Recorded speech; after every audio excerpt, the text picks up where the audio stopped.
Hey everyone, I want to give some clarity on the homeschool guide, Homeschool Like a Pro, that I put out for as a resource for you during the time that our kids are home from school. So I want to say what it is and also what it's not. It is not a guide on how to create a curriculum for your child if you want to homeschool them full time. If I were to homeschool my children, then I would spend lots of time and effort and energy in looking up the right curriculums for them, the right books, the right activities to go out and experience the world like homeschoolers get to do. And that is not at all what is in this homeschooling guide. This guide is for us who are being socially distanced from our community and how to thrive in our home, um, teaching our children. So, some people were a little put off by the term homeschool like a pro because I'm not a pro at homeschooling. But I want you to know that that is the exact mentality that is keeping parents feeling stuck because I'm not a pro at homeschooling. So, people think that, well, that means that I can't do it and that means that I can't be good at it. But I want you to know that you can be a pro at homeschooling your kids, even if it's the first time you've ever done it. It's all in your mindset. It's all how you choose to believe, how you will show up in this circumstance where you're going to be having your kids in your home all day long, and you are in charge of guiding them through their day of learning.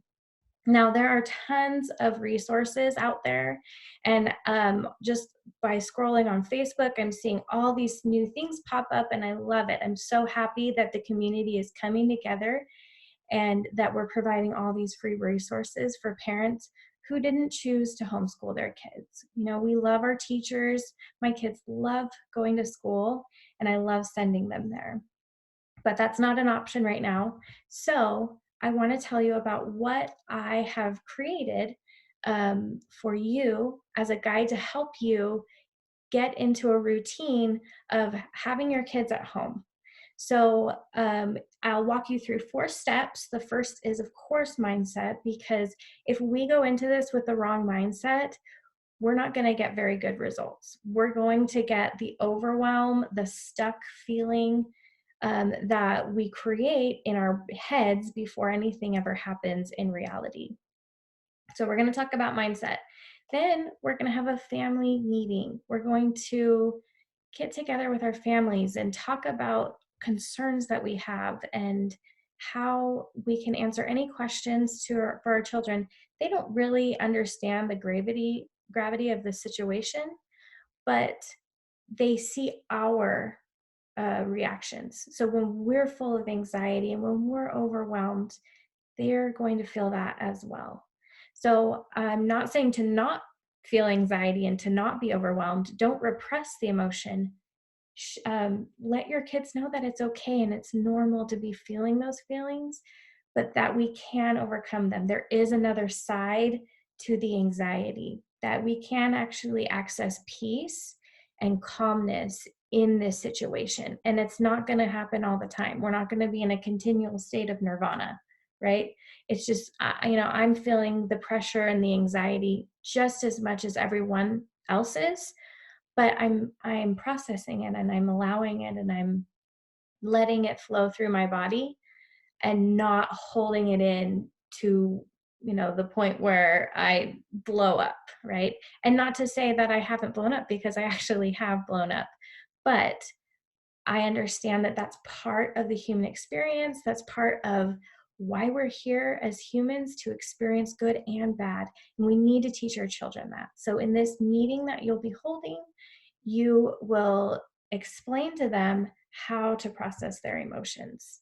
It's very important for kids to learn, because kids perceive trauma and make decisions about themselves that will follow them into adulthood. So, having that communication is very important. Also, in this meeting, you'll come up with a list of all the things that your kid wants to do. Okay. So, again, homeschooling, like you have a curriculum and you tell your kids what to learn.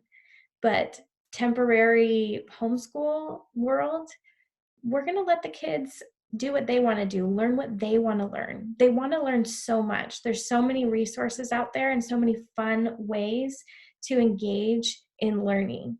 So that's what we're going to focus on. We're going to focus on moving our bodies.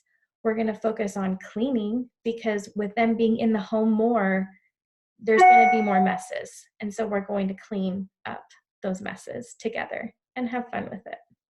We're going to focus on calming ourselves and having that quiet time that you need to take care of yourself, and also having fun, of course. I definitely am a proponent for this experience to be a fun, bonding experience with your children and your family, to bring you closer together.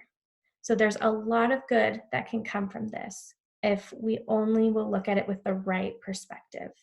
And then finally, the last thing that I go over is just not having a perfectionist mind frame when it comes to teaching your kids at home, because you didn't ask for this. You didn't, elect to homeschool your kids. And so you cannot expect yourself to be a perfect homeschool mom or dad. It's just not going to happen perfectly. So drop the perfection, allow yourself to be imperfect at this, to feel any emotions that come up. And if anything comes up that's specifically hard or challenging for you, feel free to shoot me an email. I would love to offer any sort of support, or hold space for any feelings that you need to just get out. I love being a support to people, especially in these times of need. So feel free to shoot me an email, engage with me on Facebook, any way that you can get support from me. I'm always willing to give it. And I wish you the best in your homeschooling journey, and look for my updates on Facebook, Instagram, and YouTube. And I will catch you there. Thanks.